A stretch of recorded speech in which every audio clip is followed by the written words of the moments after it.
दुष्काळग्रस्तांना मोठा दिलासा. म्हैसाळ कालव्याद्वारे 2 दिवसात पाणी. आमदार भाऊ खाडे आणि गोपीचंद पडळकर यांच्या मागणीला यश. हजारो हेक्टर क्षेत्राला सिंचनाचा लाभ. पिण्याच्या पाणी समस्येतही मोठी दिलासादायक घट अपेक्षित. सांगली आणि सोलापूर जिल्ह्यातील दुष्काळी भागासाठी एक दिलासादायक बातमी समोर आली आहे. मुख्यमंत्री देवेंद्र फडणवीस आणि जलसंपदा मंत्री राधाकृष्ण विखे पाटील यांनी म्हैसाळ उपसा सिंचन योजनेच्या कालव्याद्वारे येत्या 2 दिवसात पाणी सोडण्याचे आदेश दिले आहेत. म्हैसाळ कालव्याद्वारे 2 दिवसात पाणी सोडणार असून त्याचा मिरजपूर्व कवठेमहांकाळ जत तालुक्यातील शेतकरी आणि नागरिकांना लाभ होणार आहे. शिवाय 10 कोटींची असणारी थकबाकी मंत्र्यांच्या स्वनिधीतून अदा केली जाणार असून शेतकऱ्यांना याचा मोठा लाभ मिळणार आहे. गेल्या महिन्यात पावसाने मारलेली दडी.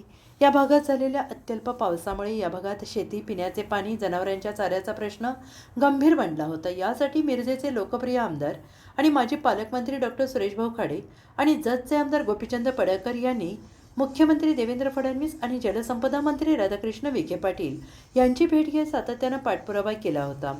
कालवा सुरू करण्यात अडथळा ठरणारी सुमारे 10 कोटींची थकबाकी मंत्री विखे पाटील यांच्या स्वनिधीतून भरली जाणार असल्याने सांगली सोलापूर जिल्ह्यातील दुष्काळग्रस्त शेतकऱ्यांचा मार्ग आता मोकळा झाला आहे.